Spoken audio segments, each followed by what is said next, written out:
Welcome back. We start our news bulletin from the US, where the death toll from new coronavirus has surpassed 98,000 with 532 fatalities in the past 24 hours.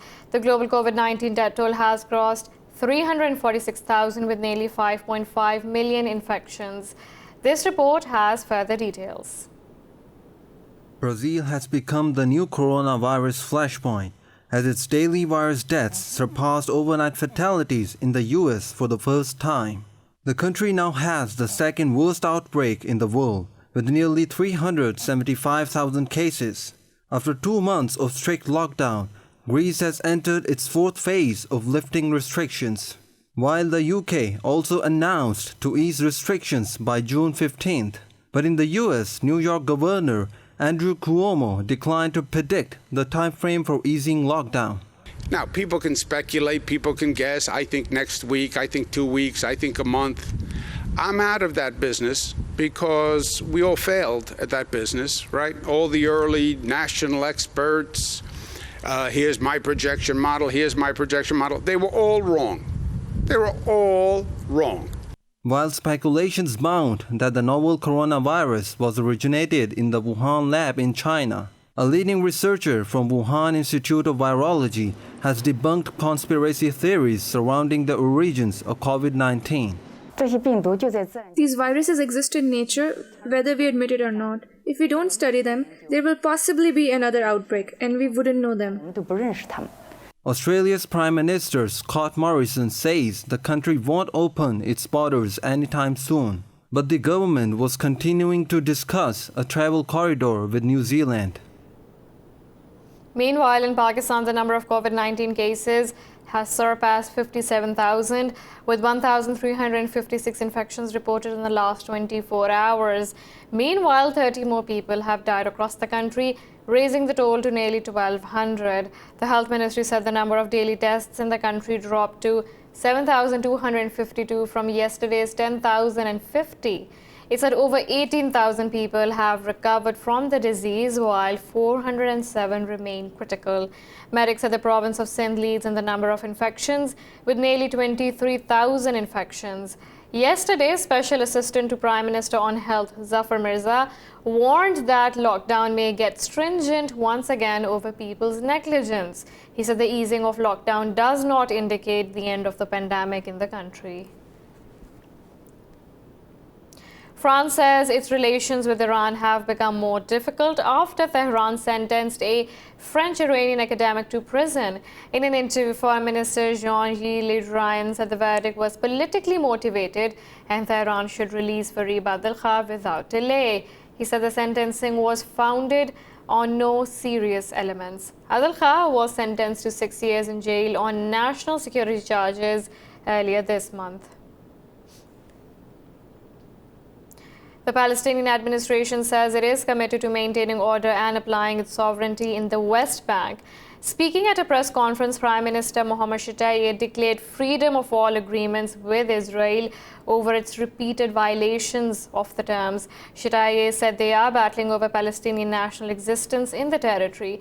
He said the authority will work to prevent Israel's annexation of Palestinian lands for the sake of settlement expansion. Shtayyeh said the PA will not allow the civil rights of Palestinians to be trampled. Tensions between Palestine and Israel have accelerated after Tel Aviv said it will annex parts of the West Bank and Jordan Valley. Hong Kong's leader Carrie Lam says China's proposed national security laws will not infringe upon the city's rights and freedoms. Speaking at a news conference, Lam said other countries have no place interfering in the territory. Lam called on citizens to wait to see the details of the legislation for more clarity. She said Hong Kong has always upheld and preserved the values of freedom of speech, expression and protest. But ultimately, what is to be provided in this piece of legislation is for all of us to see in order to be assured that Hong Kong's freedoms will be preserved, and Hong Kong's vibrancy and core values in terms of the rule of law, the independence of the judiciary, the various rights and freedoms enjoyed by people will continue to be there. Now, China vows to shield a government institute and 8 companies sanctioned by the US over alleged violations in Xinjiang. In a briefing, Foreign Ministry spokesperson Zhao Lijian said Beijing will take all necessary measures to protect the rights and interests of Chinese companies. Zhao said Beijing firmly opposes the sanctions imposed against its airlines. He says Xinjiang is purely China's internal affair. Zhao said US curbs violated the basic norms governing international relations. In Ecuador, thousands of people are protesting the government's economic measures in the face of a liquidity crisis amid the novel coronavirus pandemic. Unions and social organizations burned ties in the capital city of Quito as the police guarded the government palace. The global economic meltdown has reduced state revenues by about $8 billion, leading the government to cut public spending. Ecuador's President Lenin Moreno has modified the conditions of private sector contracts and introduced a system to set fuel prices. Over 4,000 demonstrators defied lockdown restrictions to protest the government's attempts to reduce state subsidies. Brazil's President Jair Bolsonaro says he expects the Supreme Court to hold an investigation into his alleged interference in federal police matters. In a statement, Bolsonaro denied the allegations, saying all such claims were frivolous. Bolsonaro said he expected the probe to be treated with responsibility and serenity, which is still in its early stages. If the Supreme Court decides to go to trial, the president will have to give up the office for 180 days as a defendant.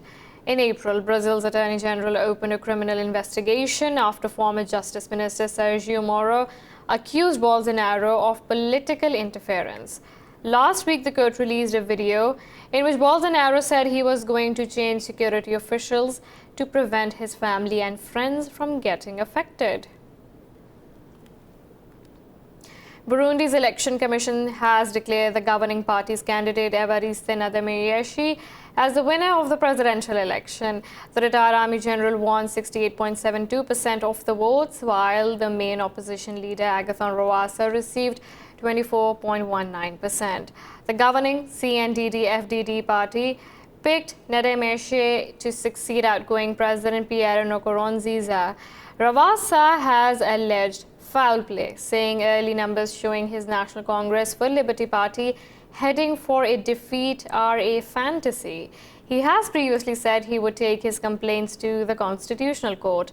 The May 20th vote is meant to usher in the first democratic transfer of power in 58 years of independence. 8 people have died in Uganda after a boat capsized in Lake Albert, straddling the country's western border. Police said the overloaded boat was carrying 18 people and 10 have been rescued. The authorities said most of the people traveling on the boat were from the Democratic Republic of Congo. They said the incident took place about 400 meters from the Yususa landing site in Kiubit district. The boat was carrying 18 passengers heading to the Sibigoro landing site in the Kawangali sub-county. Officials said efforts to retrieve the victims' bodies were underway. The UN Migration Agency says Libya's Coast Guard has stopped nearly 400 migrants attempting to cross the Mediterranean in the past 2 days. This brings the number of people who have attempted the crossing this month to more than 1,000. The pandemic and a surge in fighting around Tripoli have added to the problems for the thousands of migrants trying to reach Europe. In a statement, the International Organization for Migration said 317 migrants were returned to Libya on Sunday night. It reiterated its call to end returns to Libya and establish a safe alternative disembarkation mechanism. The UNHCR said 2 people on the boat stopped on Sunday night had drowned. The World Health Organization says if COVID-19 lockdown measures are eased, countries can face an immediate second peak. During an online briefing, WHO Emergencies Head Dr. Mike Ryan said the world is still in the middle of the first wave. Ryan said, while cases are declining in many countries, they are still increasing in Central and South America, South Asia, and Africa. He said, Epidemics often come in waves, which means outbreaks can come back later this year in subsided places. He said countries in Europe and North America should continue to put in place public health and social measures. Tensions between China and India persist as soldiers from both sides held a standoff on at least 3 different sites on the line of actual control in an unprecedented turn of events in May.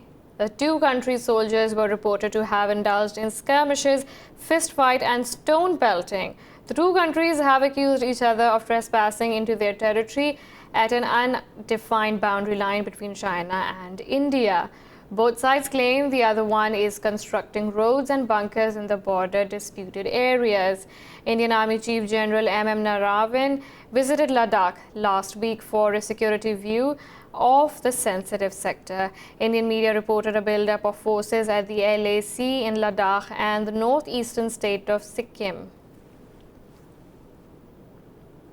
In the U.S., 9 people have been killed in Chicago over the Memorial Day weekend, the deadliest one since 2015. Police say at least 36 people were shot from Friday afternoon to Monday morning. The number of shootings was already close to 2019's total, despite the coronavirus stay-at-home order and police patrols. Last year, 7 people were killed and 43 were wounded over the long holiday. In 2018, 7 were killed and 30 were wounded, while 2017 and 2016 recorded 6 deaths each. At the beginning of the weekend, Chicago police announced opening a summer operations center to clamp down on summer gun violence. We're now taking a short break, but stay tuned for more news.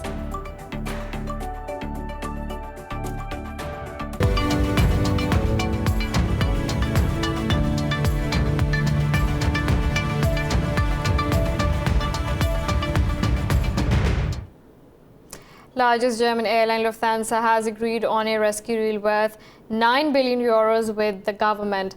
The firm's shareholders and the European Commission still has to approve the deal. As part of the rescue package, the German government will also inject €5.7 billion in non-voting capital, which is known as a silent participation. The government will also take a 20% stake in the firm, which it intends to sell by the end of 2023. Germany's finance minister Olaf Scholz said the support is only for a limited period. The bailout deal is the result of weeks of talks between Lufthansa and the German government about financial aid that will save up to 10,000 jobs. Germany has set aside a fund of €100 billion to help shore up companies struck down by the pandemic. European stock markets are trading higher as investors track positive global market sentiment. There is growing optimism for a potential COVID-19 vaccine. London's FTSE 100 is trading over 1.5% higher. CAC 40 in Paris has gained nearly 1.5%. Frankfurt's DAX is trading nearly 1%. In Asia, Nikkei 225 led the gains, closing over 2.5%, followed by Hong Kong's Hang Seng Index, which gained nearly 2%. Seoul's Kospi gained over 1.5%, while Shanghai Composite closed over 1% higher. Meanwhile, international benchmark Brent crude oil price gained over 1%.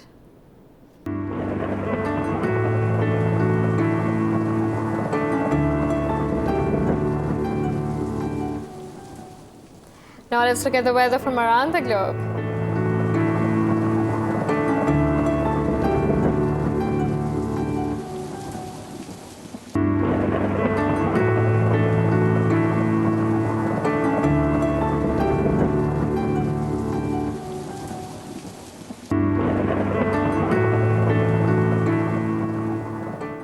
This is all for now. For the latest updates, you can follow us on social media at indus.news.